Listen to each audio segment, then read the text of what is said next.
아직 구독과 좋아요 안 누르셨나요? 여러분의 구독과 좋아요는 저에게 큰 힘이 됩니다.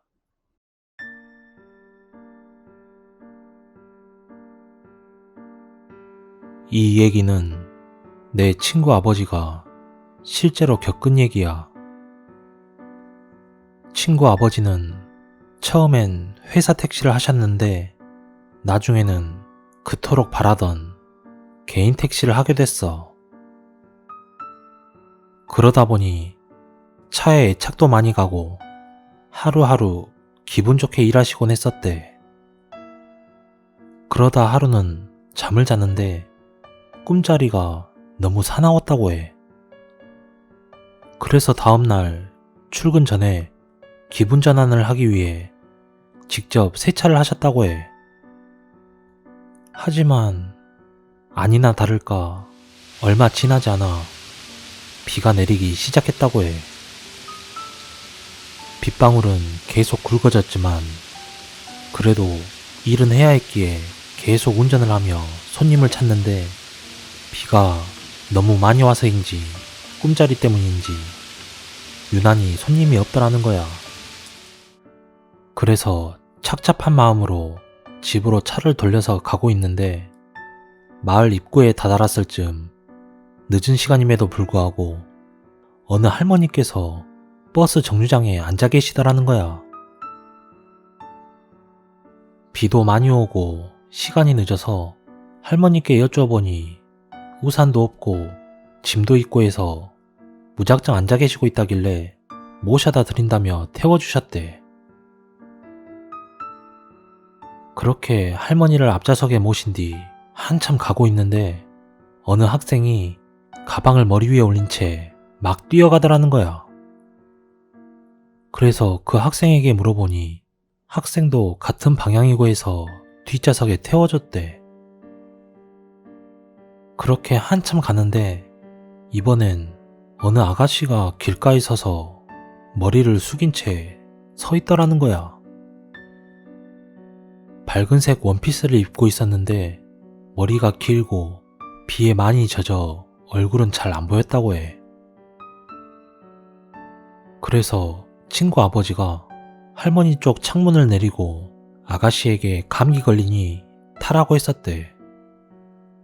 그렇게 한참 얘기하고 있는데 잠자코 계시던 할머니가 갑자기 기사 양반, 빨리 출발해.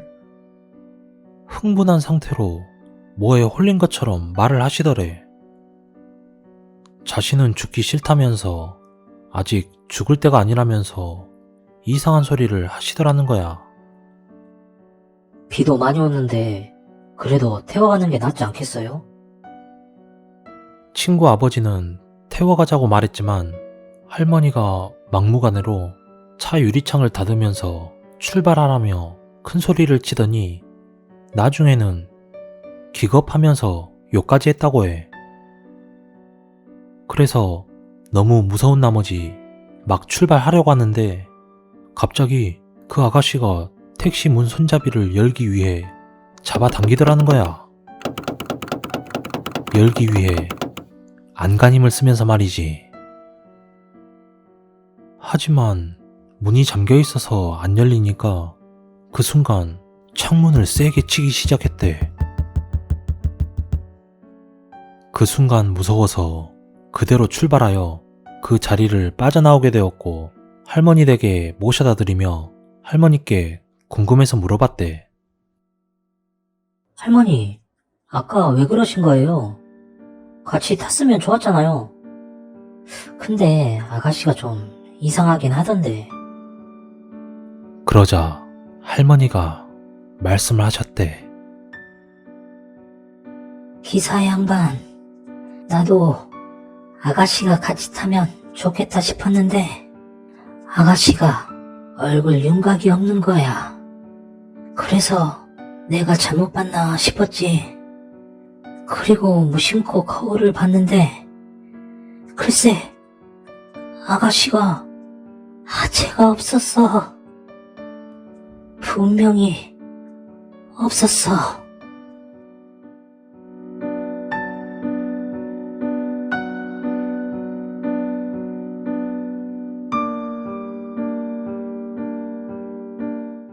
길을 걷다가 거리에 새 옷이나 새 물건이 떨어져 있으면 줍지 말라는 말 들어본 적 있는지 모르겠지만 그게 대수대명을 위해서 놔둔 물건일 가능성이 높다고 해.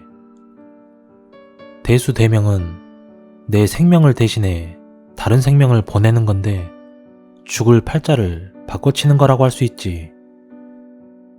우리 집은 굿을 2번이나 했어. 그리고 2번 모두 대수대명 굿이었거든.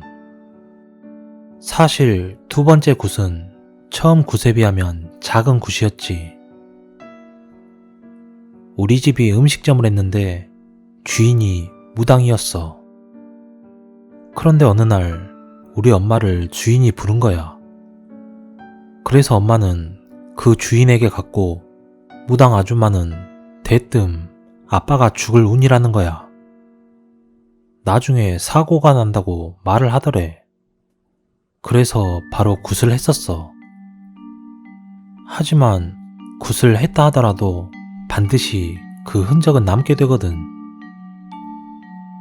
그래서 그 무당 아주머니는 아빠가 몇 월쯤 교통사고를 당할 거라는 것을 말해주면서 괜찮으니 걱정 말아라고 했다는 거야. 그리고 아빠는 진짜 교통사고를 당했어.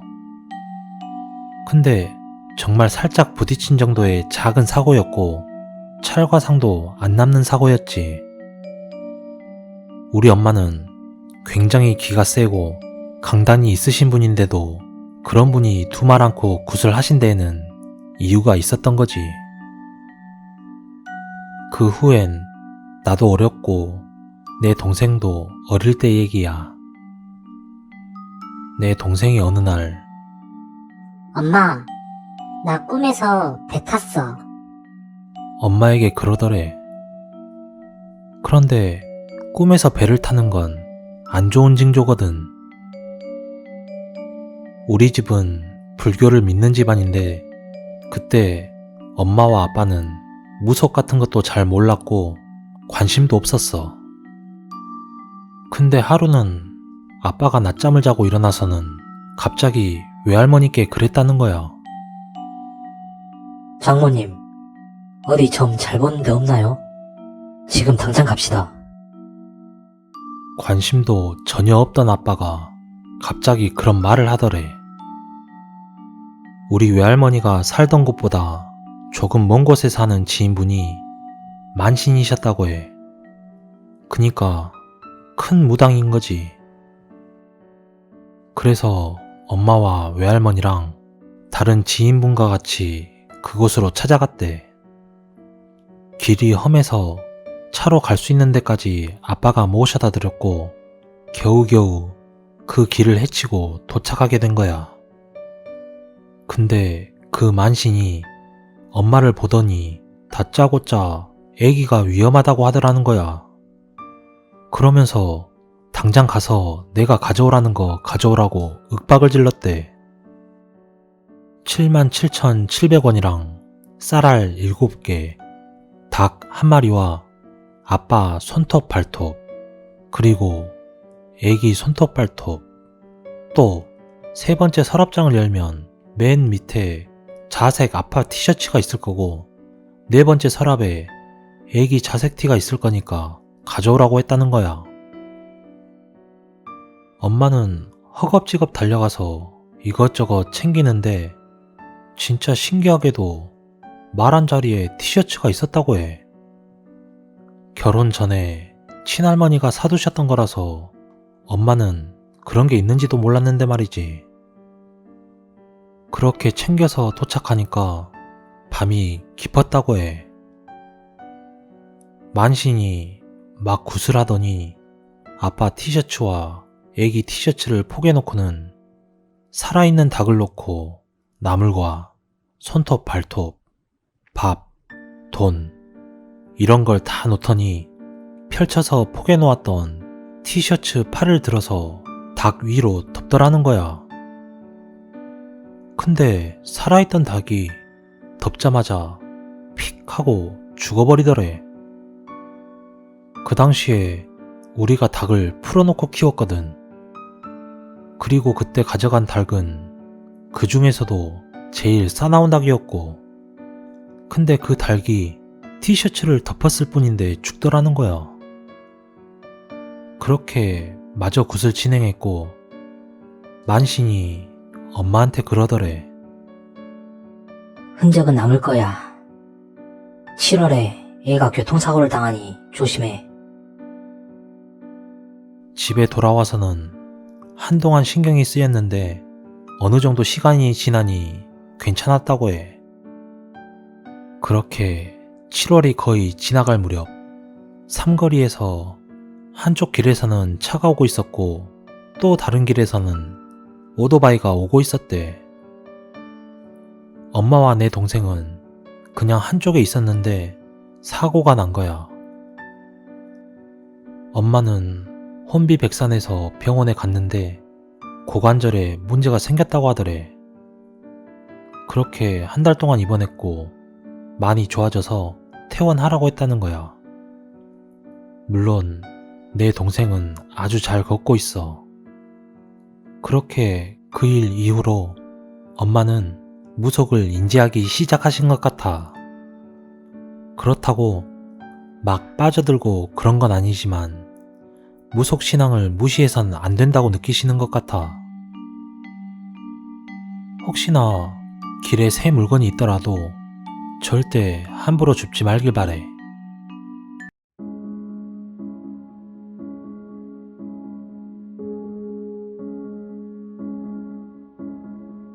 내가 경험한 거라기보단 엄마의 경험이긴 한데 곁에서 지켜보는 것 자체가 내겐 엄청 공포스러웠던 일이야. 예전에 아빠의 친한 친구분께서 병으로 돌아가시고 아빠는 장례식장에 가셨어. 가서 이것저것 일 도와드리다 보니 새벽 늦게 집으로 돌아오셨지. 엄마가 그때를 떠올리면서 말하길 문 열고 들어오는 아빠를 보자마자 온몸에 소름이 돋았다고 하셨어.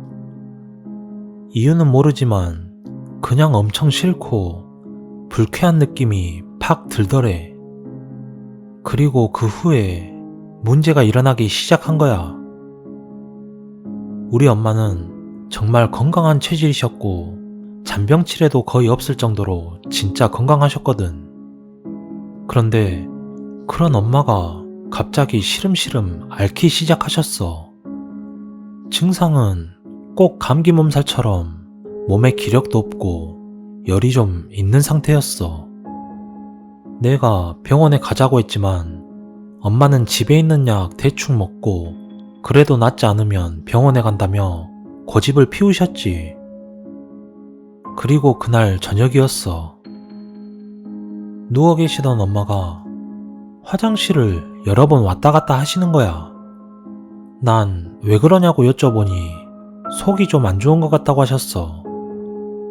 드신 건 죽밖에 없는데 위액이 자꾸 넘치며 복통이 있고 혈변을 계속 보시는 거야. 그리고 밤엔 화장실 들어가신 후 한참을 안 나오시길래 아빠가 왜 이렇게 안 나오냐며 괜찮냐고 문을 두드리셨고 괜히 나도 걱정돼서 발만 동동 구르곤 했었어. 그렇게 문 열고 들어가니까 엄마는 완전 쓰러지기 일보 직전이었어. 아빠는 응급실 가야겠다며 급하게 엄마 데리고 나가고 난 나가면서 변기 쪽을 슬쩍 보게 됐는데 이건 혈변이 아니라 그냥 피만 나온 것 같아 보였어. 그냥 온통 새빨갛더라고.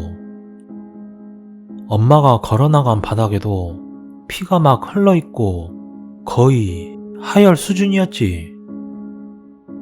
아무튼 그렇게 병원에 가서 여러 가지 진찰도 받고 했는데 의사가 도저히 원인을 모르겠다는 거야.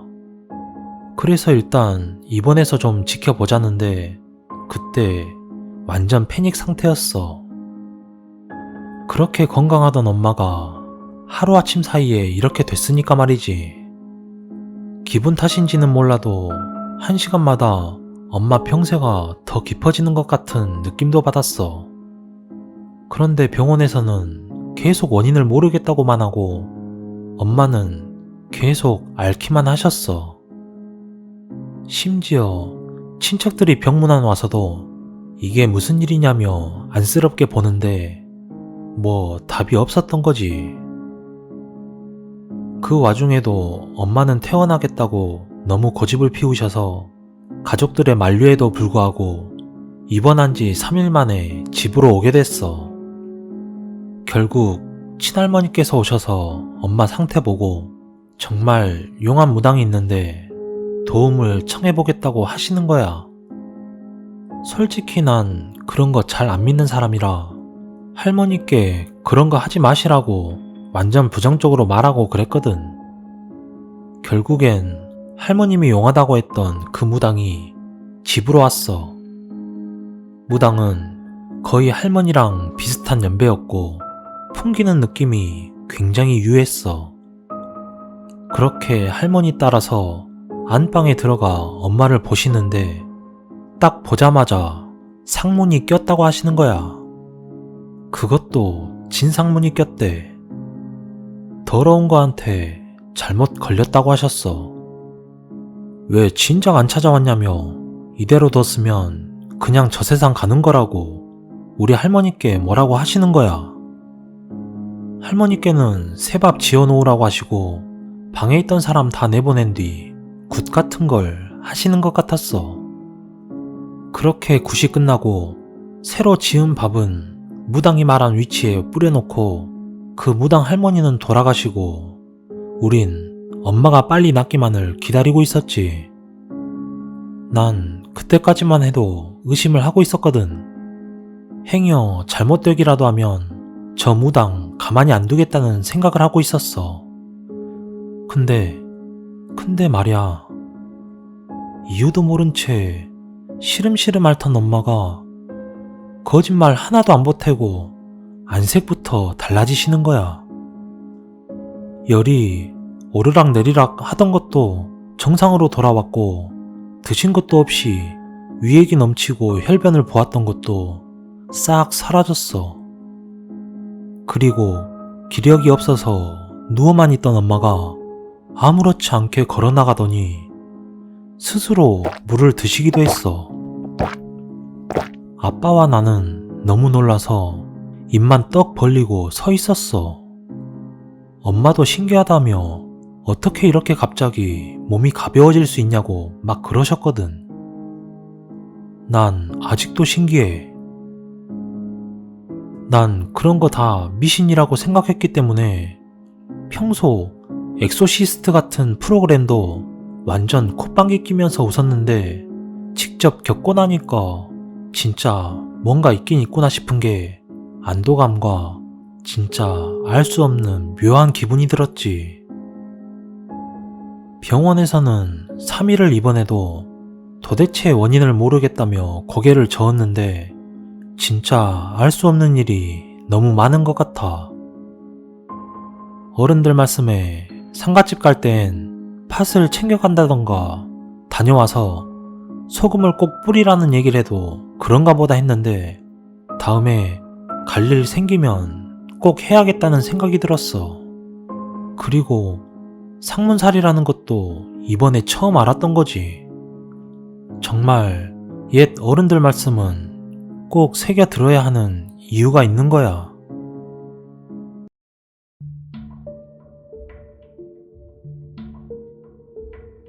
이 이야기는 친구들과 여행 가서 괴담 이야기를 하는데 어렸을 적 할머니가 해주신 이야기라며 친구가 풀었던 이야기야.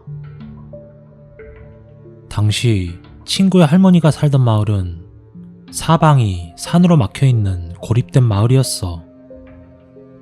밖으로 나가는 길은 경사가 높게 진 골짜기 하나였는데 어른들이 혼자서는 이 골짜기를 건너지 말라며 특히 해가 떨어지면 더 조심해야 한다고 주의를 주셨다고 해. 그러던 어느 날 할머니가 몇 가무려고 친구들하고 같이 골짜기 밖에 있는 시냇가에 가셨는데 한창 몇 감고 놀다 보니 집에 가야 할 시간이 된 거야. 하지만 할머니는 그날따라 더 놀고 싶었고 어른들이 일 때문에 서울로 올라가셔서 혼낼 어른도 없다 생각하고 친구들만 먼저 보내셨다고 해. 그렇게 더 놀다가 진짜 해 떨어질 시간이 돼서 부랴부랴 집에 가려는데 그제서야 어른들이 절대 혼자서는 골짜기를 건너지 말라고 당부하셨던 게 생각이 나셨대. 그래도 집에는 가야 하니 어쩔 수 없이 골짜기를 올랐는데 가다 보니 자기보다 한참 앞에 아저씨 한 명이 먼저 골짜기를 넘어가고 있더래. 혼자 가지 말라 했는데 앞에 아저씨랑 같이 가면 혼자 가는 게 아닌 거였지. 당시에 할머니는 귀신이라던가 전설 같은 것보다 어른들 말씀을 어겨서 혼나는 게 더 무서웠다고 하셨어. 그래서 혼자서 건너가는 게 아니라면 혼나지 않을 거라고 생각하셨나봐. 그렇게 일단 빠른 걸음으로 아저씨를 따라잡으려고 하셨는데 이상하게 거리가 좁혀지지도 멀어지지도 않았대. 같이 가자고 불러봐도 못 듣는 건지 무시하는 건지 아무런 반응이 없었다고 해. 그래도 집은 가야 하니까 계속 올라가는데 이상하다라는 거야. 보통 사람이 산이나 언덕을 올라갈 때는 허리가 굽어지는 게 정상인데 앞에 가는 아저씨는 경사가 가파른데도 허리가 꼿꼿이 선 채로 걷고 있더래. 너무 이상하다 느낄 때쯤 허리가 서다 못해 뒤로 젖혀져 할머니랑 눈이 마주쳤고 할머니를 보자마자 할머니를 향해서 뒷걸음으로 뛰어오더래. 너무 놀라서 올라왔던 길을 다시 뛰어내려가셨는데 어느 순간 뒤를 돌아보니 아무도 없더란 거야. 할머니는 그 자리에서 주저앉으셨대. 올라가기도 내려가기도 너무 무서웠던 거지. 골짜기의 꼭대기 쪽엔 마을 중심하고 좀 떨어진 집이 있었는데 할머니의 삼촌집이었어. 할머니는 거기까지만 가서 하룻밤 자고 다음날 해가 뜨면 집에 가자고 생각하셨대. 그렇게 용기를 내서 골짜기를 다시 오르다 삼촌집이 보이는 곳까지 도착해서 삼촌! 삼촌! 하고 크게 부르니 집에서 삼촌이 나오시더래. 먹자야, 니 지금 거기서 혼자 뭐해? 빨리 와! 삼촌이 말을 하시더래. 다행히 삼촌이구나 하는데 뒤에서 누가 올라오더니 먹자야, 거기 아니야. 이리 와. 아니야. 똑같은 삼촌 목소리가 들리는 거야. 혼란스러운 와중에 삼촌은 집에서 나왔기 때문에 삼촌이 맞다고 생각했는지 할머니는 삼촌 집으로 달려가셨고 마당까지 가니까 삼촌이 말을 하더래. 왜 혼자서 올라와? 너 어른들 말씀 안 들으면 큰일 나는 거 몰라? 일단 들어가자. 그렇게 삼촌은 문 열고 들어가셨고 할머니도 따라 들어가려고 보니까 해가 졌는데도 집에 불이 안 켜져 있던 거야. 그리고 생각난 게 오늘은 가족, 친척 어른들이 다 서울에 가셔서 삼촌이 있을 리가 없었거든. 그 순간 머리가 하얘져서 뒤도 안 돌아보고 도망쳤는데 누가 귀에다 대고 속삭이는 듯이 똑똑하네. 그 말을 들었고 할머니는 그 자리에서 기절해버리셨지. 그렇게 다음날 일어나 보니 골짜기 입구 앞에서 기절해 있으셨대. 아직도 친구가 할머니 사시는 마을에 가면 그 골짜기는 혼자서는 건너지 말라고 하신다고 해.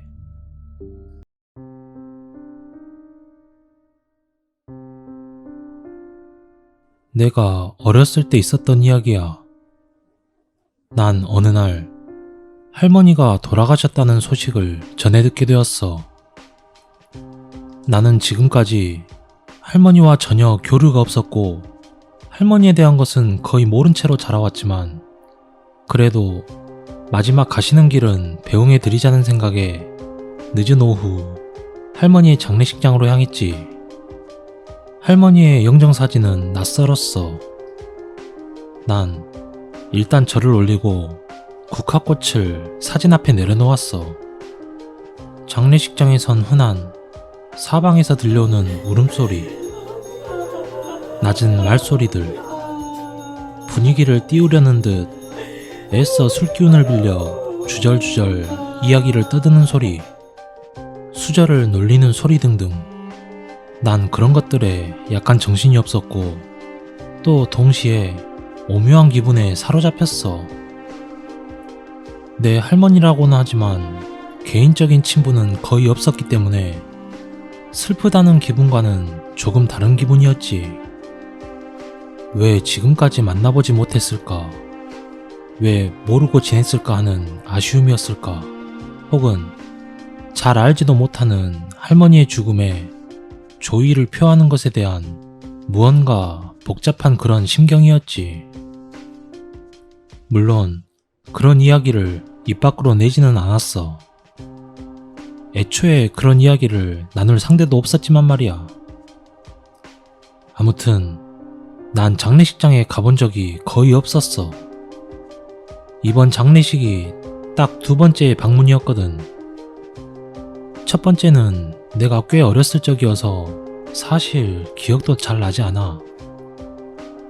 하지만 장례식장 안을 고요히 채우는 옅은 향냄새, 그리고 검고 흰옷을 입은 사람들, 약간 흐트러진 채 놓여져 있는 국화꽃들, 그런 것들을 보니 무언가 떠오르는 기억이 있었지. 사실 이것은 분명한 기억은 아니고 나중에 부모님에게 들었던 이야기를 토대로 아, 그땐 이런 일이 있었어 하고 기억해낸 일이야. 꽤 어렸을 적 일이기도 하고 어느 정도 왜곡이 있었으리라고 생각해. 아무튼 그때의 이야기야. 그 당시 누구의 장례식장이었는지는 기억나지 않지만 가족이나 친척은 아니었고 부모님의 친구분이나 직장 동료 혹은 그에 관련된 분이셨던 것 같아. 뭐 친구의 어머니라든지 직장 상사의 형제분이라든지 그런 식으로 말이야. 그때는 내가 어렸기 때문에 그냥 장례식장 한켠에 딸린 작은 구석방에서 있었어. 그곳은 장례식장에 오래 머무는 사람들이 잠깐 휴식을 취하거나 잠을 자는 용도로 쓰이는 방 같아 보였지만 실제로 그 방을 사용하는 사람은 거의 없었거든. 때문에 그 방은 그냥 외투를 놓거나 하는 용도로 쓰였던 것 같아. 난 외동인데 부모님이 나를 딱히 맡겨놓을 것도 없으시고 해서 장례식장에 그냥 데려오신 것 같았어. 그리고 그곳에 내 또래 아이들은 없었지. 부모님은 이리저리 신경 쓰시느라 나에게 신경을 써주지 못하셨고 낯선 사람들밖에 없는 그곳에서 어머니는 나에게 동화책 몇 권을 들려주시고는 그 작은 방에 들어가 있으라고 하셨지. 그때가 겨울이었는데 장례식장은 약간 쌀쌀했고 그 방은 왠지 모르게 따뜻했었거든.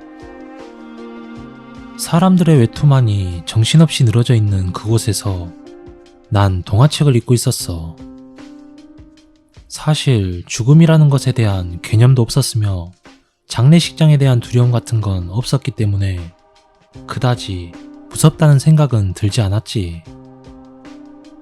그렇게 동화책을 다 읽고 나서 조금 심심해져 그냥 방 안을 멍하니 구경하고 있었는데 갑자기 방문이 조심스럽게 열리며 어떤 아주머니의 얼굴이 살짝 보였어. 별다르게 기억나는 것은 없고 특징이라면 오히려 평범한 것이 특징이었다고나 할까? 그냥 어디서나 볼 수 있을 것 같은 흔한 아주머니였어. 그리고 표정이 아주 상냥하셨던 것 같아. 아주머니는 고개를 문 사이로 살짝 내민 채 웃으며 나에게 물었어. 아가, 여기서 뭐해? 나는 별 생각 없이 대답했지. 지금 책 읽고 있어요. 그리고는 어머니가 주신 동화책을 보여드렸어. 그러자 아주머니가 칭찬을 해주시더니 또 웃으며 물으셨어. 배고프지 않아? 그 말을 듣고 보니 약간 배가 고프다는 생각도 들어서 그냥 그렇다고 대답했어. 그럼 아줌마랑 밖에 나가서 뭐 좀 먹자. 아까부터 계속 여기 있었잖아. 아줌마랑 가자. 아주머니는 내가 여기에 계속 있었다는 것을 어떻게 아셨는지 지금 생각하면 조금 이상하긴 하지만 그때는 역시 별 생각 없었어. 하지만 나는 꽤 낯을 가리는 성격이라 낯선 사람이 많은 곳에 나가고 싶은 생각이 별로 없었지. 내가 고개를 저으며 나가지 않겠다고 하자 아주머니는 표정의 변화도 없는 채로 아줌마랑 가자. 아줌마랑 가자. 아줌마랑 가자. 이 말만 계속 하셨어. 억양도 속도도 아무것도 변하지 않은 채 마치 카세트로 자동 반복하듯이 말을 하는 거야. 그때쯤 되자 나도 무언가 이상하다는 생각이 들었고 그제서야 아주머니에게 물어봤어. 아줌마, 누구예요? 그래도 아줌마는 대답하지 않은 채 같은 말만 계속 반복하셨지. 아줌마랑 가자. 아줌마랑 가자. 아줌마랑 가자. 그냥 같이 가자고만 말이야. 뭔가 불안함을 느낀 나는 조금 있다 집에 갈 거라며 거짓말을 했고 그럼에도 아줌마는 떠나지 않았어. 난 떠나지 않고 계속 자리에 있는 아줌마가 무서워져서 악을 지르듯이 아줌마는 누구냐며 물어보았지만 계속 그 답답한 대화가 이어졌어.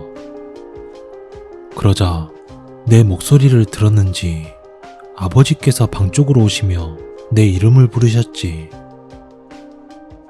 창범아, 무슨 일이야? 여기 아줌마가 자꾸 말 시켜서. 아줌마? 어떤 아줌마? 아줌마는 여전히 문 옆에 찰싹 달라붙어 얼굴만 살짝 내민 채로 서 계셨어. 아버지 또한 문 앞에 서 계셨는데 위치상으로는 아줌마 바로 옆에 계셨던 거지. 아빠, 옆에. 그런데도 아버지는 자꾸 아무도 없다고 아무것도 안 보인다고 하시니 정말 답답했지. 바로 옆에서 계속 보고 있는데 아직도 계속 같이 가자고 말하고 있는데 아줌마랑 가자. 아줌마랑 가자. 아줌마랑 가자. 결국에 아버지는 내가 졸려서 헛것을 보나보다 하시며 이제 집에 갈 거니까 조금만 더 기다리라고 하고는 문은 활짝 열어둔 채 다시 다른 데로 가버렸어. 그때까지도 그 아주머니는 계속 있었지. 나는 답답하고 억울한 마음에 벌떡 일어서서 그 아줌마에게 다가갔어. 그리고 그때 놀라운 사실을 발견했어. 아주머니는 당시 문 너머로 얼굴을 반쯤 내밀고 계셨고 한 손으로 문을 잡은 채 빼꼼히 쳐다보는 자세였어. 그런데 내가 아줌마를 가까이서 보는데 뭔가 이상하다는 생각이 들었거든.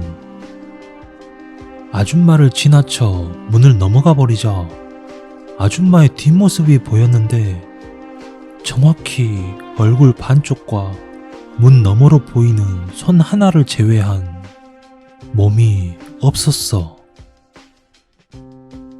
한마디로 공중에 얼굴 반과 손 하나가 문을 붙들고 둥둥 떠 있었던 거지. 내가 그 모습을 보면서 벙쪄 있으니까 그때 아줌마가 천천히 얼굴을 돌렸어. 여전히 얼굴 반쪽과 손 하나로 문을 잡은 채 나를 보면서 똑같은 말을 하는 아줌마. 아줌마랑 가자. 아줌마랑 가자. 아줌마랑 가자. 아줌마랑 가자. 나는 너무 무서웠어. 아줌마랑 가자. 순간 저기 이상한 아줌마의 얼굴이 떠 있다느니 몸이 없는 아줌마가 말을 건다느니 그런 말들을 횡설수설 늘어놓았다고 해. 여기까지가 내가 겪은 일이야. 물론 이 이야기는 나중에 어머니가 해주신 이야기였어. 그 이후로 꽤 오랫동안 방문을 열어놓은 채 얼굴만 내밀고 이야기하는 걸 극도로 싫어했다고 해. 사실 난 아직도 공포영화 샤이닝의 포스터 같은 것을 꽤 싫어하는 편이지.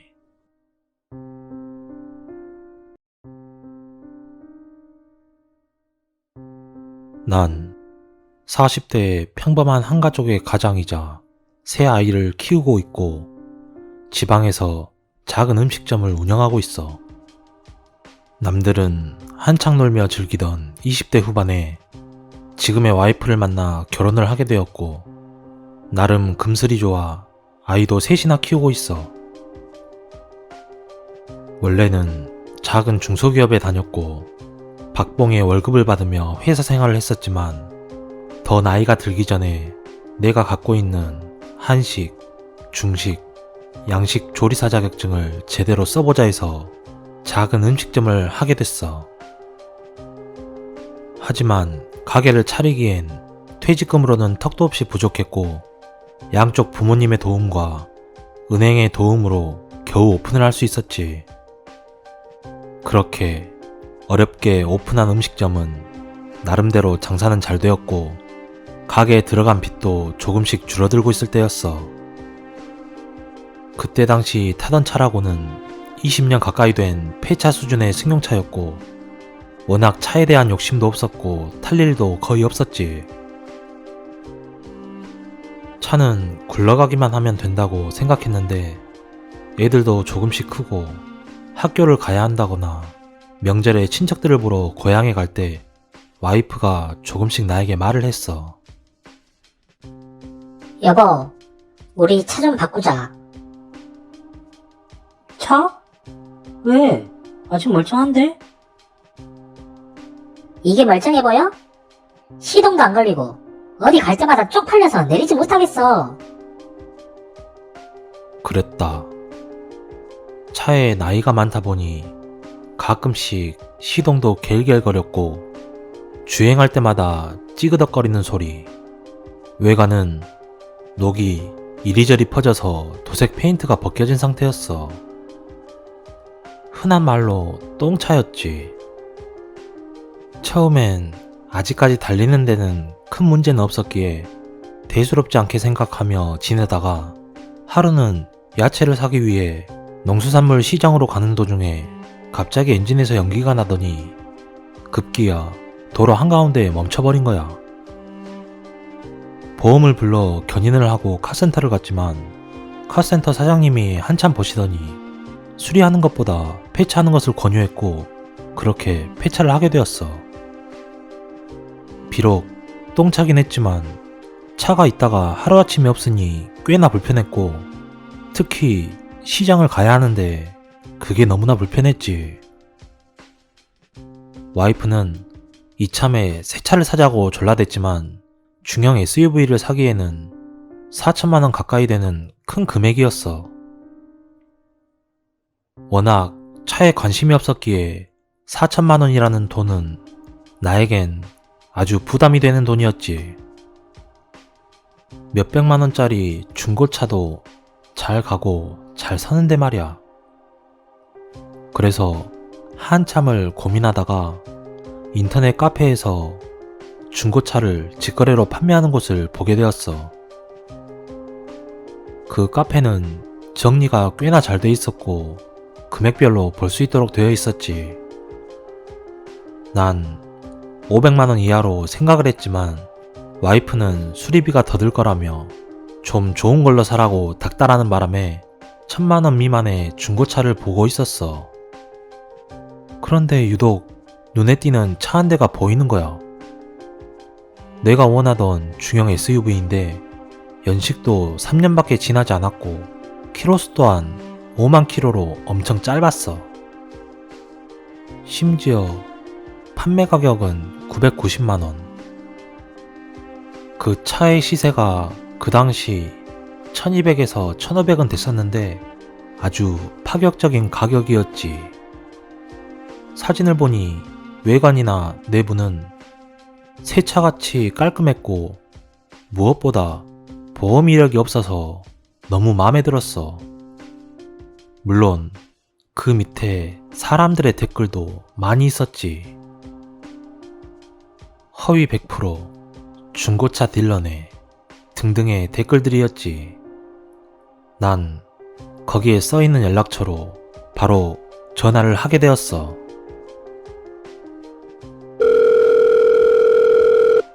여보세요? 아, 안녕하세요. 그 카페 보고 연락드렸는데요. 네, 어떤 차 말씀하시나요? 중형 SUV 흰색이요. 아, 네. 제가 사고 싶은데 990만원이 맞나요? 너무 저렴한데? 아, 제 차는 아니고 중고차 상사인데 위탁 판매예요. 차주분의 가족들이 급하게 파신다고 하셔서 싸게 내놓은 겁니다. 개인 직거래 카페인데 중고차 딜러라니.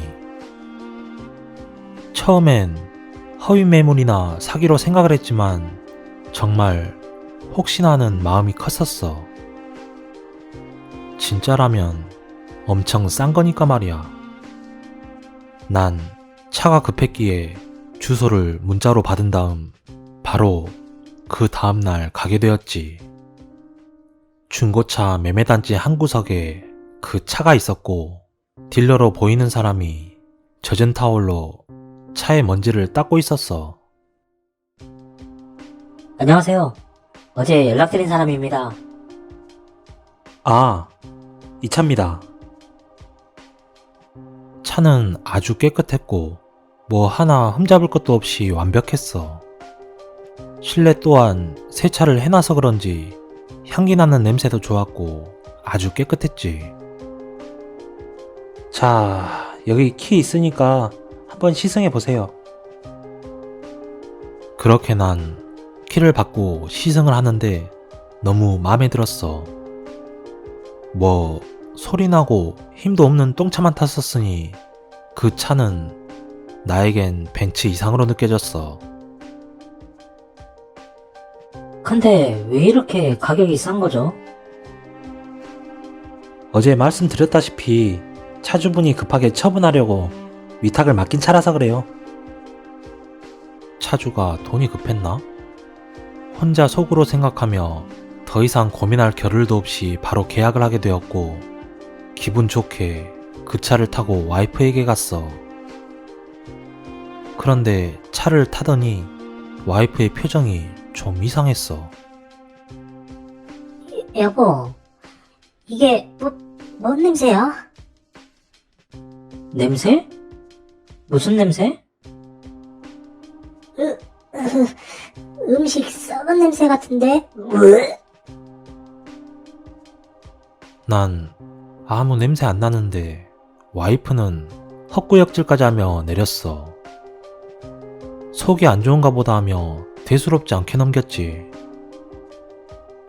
그렇게 며칠은 그 차로 드라이브도 하며 시장도 보러 가곤 했어. 나를 본 시장 사람들은 농담이지만 차가 사람을 다르게 보이게 한다며 칭찬을 늘어놓곤 했지. 그런데 일주일쯤 지나고부터였어. 내가 사는 아파트는 주차 공간이 부족해 조금이라도 늦게 들어간다면 이중주차를 할 수밖에 없어. 가게를 마치고 들어가면 난 항상 이중주차를 하곤 했었지. 그렇게 이중주차를 하고 기어는 중립으로 놓고 집으로 들어갔어. 난 항상 중립이 되었는지 확인하기 위해 내려서 담배 한 대 피우며 직접 밀어보는 게 습관이었거든. 그렇게 한참 자고 있는데 전화가 울리는 거야. 여보세요? 36땡땡 차 주세요? 화가 잔뜩 난 목소리였어. 그런데요. 이중주차를 했으면 기어를 중립으로 해놔야 밀고 나갈 거 아니에요. 중립으로 해놓고 왔는데. 얼른 와서 차 빼요. 순간 당황스러웠지. 내가 분명 중립으로 놓고 확인까지 했는데 무슨 소린지. 그렇게 난 얼른 후다닥 내려가 확인해보니 진짜 기어가 파킹에 있는 거야. 이게 뭔 일인가 싶었지. 난 얼른 차를 빼주고는 집으로 들어가 와이프에게 차 타고 어디 갔다 왔냐고 물어봤어. 하지만 와이프는 뜬금없는 표정을 짓더니 내가 요즘 피곤해서 그런가 보다 하며 웃으며 넘기게 되었지. 그 후로도 이상한 일은 계속 일어났어. 블루투스로 음악을 듣는데 어느 순간 갑자기 라디오로 바뀌기도 했어. 난 아무것도 누르지 않았는데 말이야. 그리고 하루는 세차를 하고 나서 다음날 차를 타려고 보는데 운전석 유리창과 뒤 트렁크 유리에 손자국이 있는 거야. 난 이중주차를 하기 때문에 차를 밀면서 손자국이 찍혔나 생각하고 타올로 닦으려는데 밖에서 아무리 닦아도 지워지지 않았어. 설마 하며 내부에서 닦아봤는데 그때서야 손자국이 지워지는 거야. 그 순간 전기가 흐르듯 내 몸은 부르르 떨리기 시작했지. 그 후 이상한 일들은 계속 일어났어. 비도 안 오는데 갑자기 와이퍼가 작동되기도 했고, 밤에 헤드라이트를 오토로 맞춰놓고 운전을 하는데 가끔씩 꺼졌다 켜졌다를 반복하기도 했어. 뭔가 이상하다 싶어 딜러에게 전화를 했지. 그러자 딜러는 차주의 연락처를 알려주게 되었고, 난 차주에게 그동안 일어난 일을 하나하나 설명해 주는데 그걸 가만히 듣던 차주는 나에게 말을 해주었어. 원래 그 차의 주인은 자신의 남편이었다고 해. 워낙 오랫동안 가난하게 살았는데 동업으로 하던 사업이 어느 정도 잘 풀려서 그 차를 처음으로 현금 주고 구입을 했다고 하는 거야. 남편은 그 차를 애지중지 다루며 좋아했었다고. 그러다 출장을 다녀오는 도중 너무 졸음이 와서 졸음쉼터에서 차를 세워놓고 잠을 자는데 과도한 스트레스와 회사 일로 인해 잠에서 깨지 못했다고. 그렇게 남편의 유품들을 정리하게 되었고, 자신은 면허가 없다 보니 차가 필요 없게 되어서 싸게 정리를 하게 된 거라고 해. 난 그 말 듣고 돌아가신 남편이 차에 애정이 많아서 떠나지 못한 것 같다며 환불을 요구했고, 흔쾌히 환불을 받게 되었어. 이런 일을 겪고 난 후부터는 절대로 시세보다 싼 물건들은 쳐다도 보지 않게 되었지. 입장을 바꿔서 내가 멀쩡한 물건을 파는데 굳이 싸게 팔 이유가 있을까?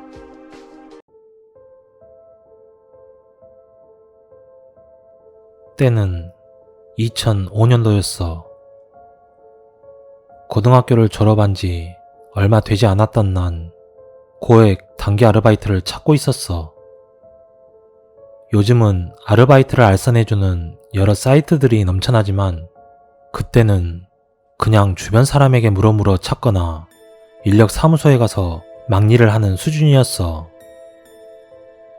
그래서 고액 단기 알바라고 한다면 대부분 시체 닦기나 생물학적 동등성 실험, 즉 마루타 혹은 동태잡이라고 철도에서 자살한 사람들의 시신을 처리하는 것들이 고액 알바랍시고 소문을 타고 돌아다녔어. 사실을 말하자면 시체 닦기라든가 동태잡이 같은 알바는 없는 것이나 다름없었어. 구하는 것도 어려울 뿐 아니라 실제로 아르바이트생에게 맡길 일들은 아니었고 그 당시 딱히 먹고 살기 편한 시절도 아니었거든. 월드컵도 넘기고 한창 외환위기를 극복하는 시절이라고는 하지만 서민들의 실상은 결코 그렇지 않았지. 그로 인해서 당시에는 의외로 극단적 선택을 하는 사람들이 많았어. 그 때문에 시체 닦기니 동태잡이 같은 아르바이트가 있다는 소문이 돌았던 거지. 나 역시도 대학에 입학하기 전에 등록금이라도 좀 벌어보고자 아르바이트를 결심했는데 최소한 3달 정도 빡세게 일한 다음 2학기쯤 휴학하고 군대에 입대할 생각이었기 때문에 군대 가기 전 여름방학에 해외여행을 가고 싶어 빡세게 돈 벌 생각을 했었어. 더군다나 대학 등록금도 매우 가파르게 상승했기에 부모님에게 눈치가 보이는 것도 좀 있었지. 하여간 그런 와중에 친구에게 연락이 왔어. 자신이 알바 자리를 하나 구했는데 매우 고액 알바라고 했었지. 최저 시급도 지금의 절반도 안 되던 시절이었는데 하루에 10만 원을 주겠다는 파격적인 일이었어. 무슨 일인데? 일당 10만 원. 약 3일 정도 일을 하기 때문에 30만 원 정도는 한 번에 벌 수 있고 딱히 기술도 필요 없다고 했기 때문에 너무 좋은 게 아닌가 싶어 궁금했었어. 그러니까 청소 일인데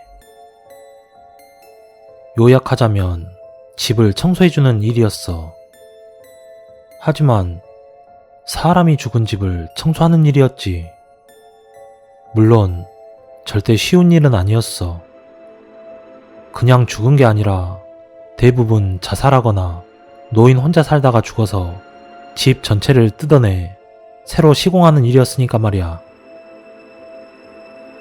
그나마 겨울이기 때문에 괜찮다고 말하는데 방이 냉랭하기 때문에 여름처럼 파리가 알을 까서 구더기가 기어나오는 꼴 같은 건 없을 거라고 했거든. 하지만 사람이 죽으면 온갖 오물이 나와서 바닥을 오염시키는 데다 그 누구도 사람이 죽은 집에 집기를 사용하고 싶지 않기 때문에 아예 내부의 가구들을 전부 뜯어내고 벽지부터 바닥까지 새로 하는 일이었어. 오케이. 언제부터야? 20살 초반에는 무슨 일이든 짧고 돈만 많이 주면 혹하는 게 대부분이라 나 역시도 아무 생각 없이 친구를 따라가게 된 거지. 좀 더 생각을 해봤어야 하는 건데 말이야. 그렇게 도착한 곳은 서울의 한 주택가였어. 좁은 도로 옆으로 낡은 빌라들이 가득 들어찬 곳이었어. 이런 일을 할 때는 여기서 무슨 일이 일어났는지에 대한 얘기는 불문율이었지. 그 누구도 그런 얘기를 하려 하지 않고 물어보면 되려 화를 냈었어. 그런 주의사항을 들었기 때문에 난 그저 묵묵히 벽지를 뜯어내고 장판을 드러냈어. 친구는 전날 술이 떡이 되게 마셔서 오지 못했고 나 혼자 오게 되었는데 그 덕인지 더더욱 서먹했어. 나보다 나이 많은 형이 그나마 말을 걸어주지 않았다면 그날 하루 종일 내가 할 수 있는 말은 얘 밖에 없었을 거야. 물론 그런 말 몇 마디도 별로 많지 않아서 정말 입 닫고 일만 했었어. 하지만 속에서는 알 수 없는 불길함이 엄습했어. 15평? 17평 정도 되는 작은 빌라였는데 정말 오래된 건물인지 천장도 낮고 화장실의 타일은 누렇게 변색되어 있었어. 그런데다가 바닥의 장판들은 어째서인지 딱 보기에도 새카맣게 얼룩이 져 있었는데 잘 알 수는 없지만 그것이 핏자국이라는 생각이 강하게 들었어. 그 자국들이 방 여기저기 잔뜩 묻어 있었고 안방은 매우 넓게 퍼진 모습. 거실은 여기저기 흩뿌려진 모습이었어. 이 집의 방은 2개였으며 하나는 안방, 하나는 아이들 방인데 아이들 방에는 작은 2층 침대가 있었어. 거기엔 피는 묻어있지 않았지. 어차피 버리는 가구들이었기에 빠루나 해머를 들고 박살을 냈어. 이런 시끄러운 공사를 하면 주변에서 항의가 들어올 텐데 주변 사람들은 그저 구경 나와서 잡담을 늘어놓을 뿐이었고 큼직큼직하게 박살낸 물건들을 계단을 통해 들고 내려와 화물 트럭 위에 싣고 있는데 구경 나온 아줌마들이 말하는 소리가 들렸어. 아휴, 애들은 뭔 죄래. 그러니까 민승이 아빠가 하여간 못돼 먹은 양반이라니까. 딱 봐도 알잖아요. 난 쓰레기를 던져놓고 땀을 식히는 척하며 담배 하나 물고 서서 아주머니들 말에 귀를 기울였어. 무슨 일인데요? 에고, 지은이 엄마는 잘 모르지? 저 집에 요약하자면 중소기업 사장이었던 아저씨가 외환위기로 부도를 맞고 이곳에 들어왔다가 빚쟁이들에게 시달리는 별로 대단할 것 없는 얘기였어. 나름 열심히 살면서 빚을 갚아나갔는데 막내가 무슨 병에 걸렸다고 하는 거야. 그래서 아버지라는 사람이 결국 생활고를 못 이겼는지 잠자는 아내를 장도리로 내리쳐 살해하고 아이들은 목을 졸라 살해한 다음 본인도 농약을 먹고 죽었다는 얘기였어. 그 당시에 이런 뉴스가 심심치 않게 들려오던 시기라 그냥 그럴 법하다는 생각이 들었어. 애가 무슨 잘못이야. 아줌마들 얘기를 듣고 기분만 잡쳐 다시 작업하는 곳으로 올라갔는데 아까보다 더 오싹한 기분이 들었어. 그렇게 한참 일을 하고 저녁 9시에 일이 끝났어. 일 끝나고 아저씨들이랑 형은 술 한잔 한다는데 난 너무 피곤해서 먼저 가겠다고 하고 그 빌라 앞에서 헤어졌어. 그렇게 동네를 벗어나서 버스를 타려고 반대쪽으로 가게 됐어. 흉흉한 사건이 일어나서 그런가 정말 인적이 없었어. 뭐랄까, 마치 게임 사일런트 힐의 도시처럼 적막하고 으스스한 느낌이 들었어. 그때 왜 그랬는지 모르겠는데 뒤를 돌아보면 안 될 것 같은 느낌이 확 들었어. 근데 나도 모르게 뒤를 돌아보게 됐어. 뒤를 딱 돌아봤는데 누군가 후다닥 숨는 게 보였어. 아니, 보인 건지 느낀 건지 모르겠지만 그런 느낌이 확 들었어. 진짜 갑자기 등줄기를 타고 찌르르한 기운이 확 올라오는 거야. 결국은 그렇게 골목을 벗어났고 버스를 타고 집으로 돌아오는데도 계속 뒤가 근질거렸어. 내 뒤에는 분명 사람이 타고 있는데 사람 말고 다른 게 있는 것 같은 정말 멋 같은 기분이 들었어. 그때 느꼈지. 내일부턴 일 안 가야겠다고 말이야. 어차피 일당은 당일 나한테 현금으로 지급하는 것이었고 소개비를 떼는 것도 아니었기 때문에 내일부터는 좀 미안하더라도 일 못 나간다고 연락을 해야겠다는 생각이 들었어. 그렇게 근처 지하철역에 도착하고 차에서 내리는데 이 빌어먹을 눈이 제멋대로 아까 내가 앉아있던 쪽을 바라보게 된 거야. 그리고 거기서부터 악몽의 시작이었지. 맨 뒷좌석에 애엄마로 보이는 여자랑 애들 둘이 앉아있었는데 어디 상처가 보이는 것도 아니고 귀신 같은 모습도 아니었는데 절대 사람 같지 않은 느낌이 확 드는 거야. 그 다음부터 진짜 집까지 정신없이 뛰어서 들어온 것 같아. 우리 집도 잘 사는 편이 아니라서 큰 길 옆에 작은 골목을 하나 지나야 했는데 거기 지나면서도 헛것을 몇 번이나 본 것 같았어. 우리 집도 빌라인데 손을 떨면서 집 문을 여는데 왜 그렇게 문이 안 열리던지. 미친 듯이 열쇠 구멍에 안 들어가는 열쇠를 억지로 집어넣으면서 결국 간신히 집에 들어갔는데 그날따라 집에 아무도 없었어. 아버지는 원래 출장이 많아서 잘 안 계시지만 어머니는 늘 집에 계시는 편인데 집에 들어가니 어머니가 외가에 내려가신다고 쪽지를 올려놓고 안 계셨던 거지. 난 그거 보자마자 바로 집안에 불 다 켜고 내 방에 들어가서 침대 구석에 몸을 딱 붙인 채로 문만 쳐다보고 있었어. 그런데 그 순간 방문이 정말 소름 돋게 끼익 하면서 열리는 거야.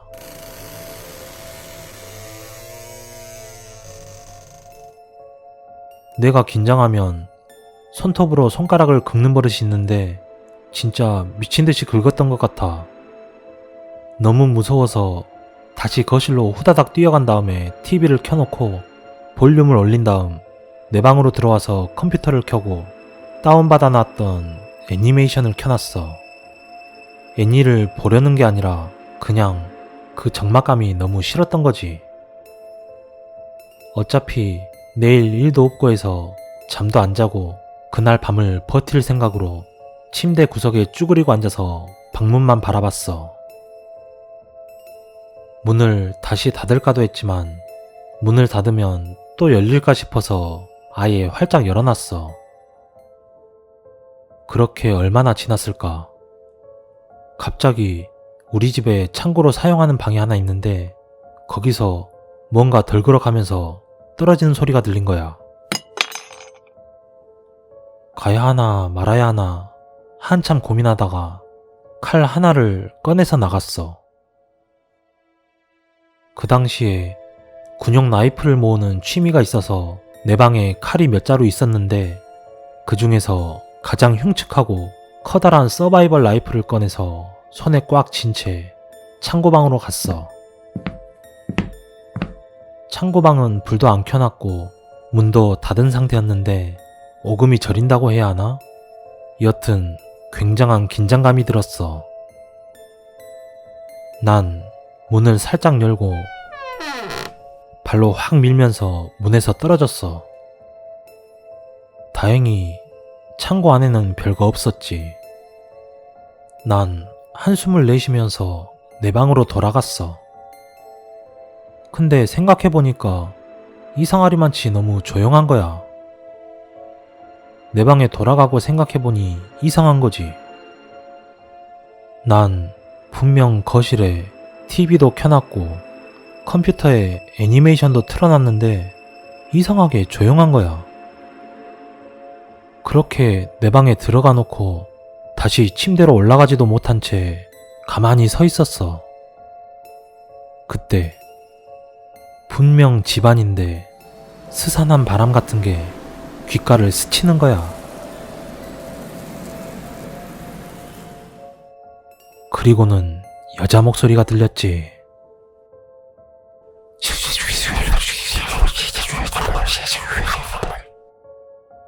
알 수 없는 말. 그 순간 정말 움직일 수 없었지.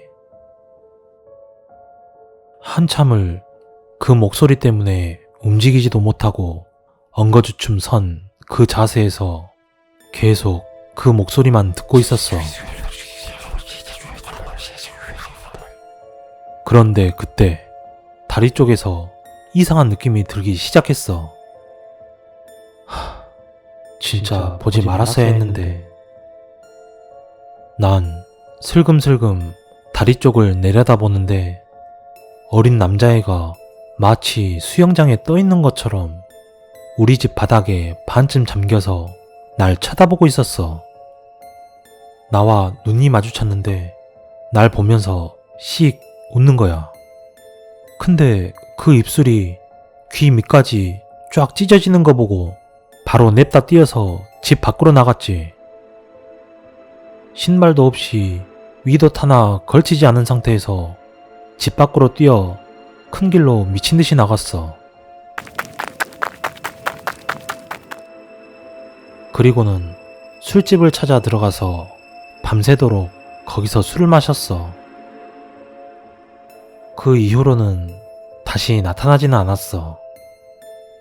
가끔 그 생각하면 등골이 오싹하면서 뒤에 뭔가 있는 기분이 들기도 해. 고액을 준다는 것에 현혹되지 말고 알바는 가려가면서 했으면 좋겠어.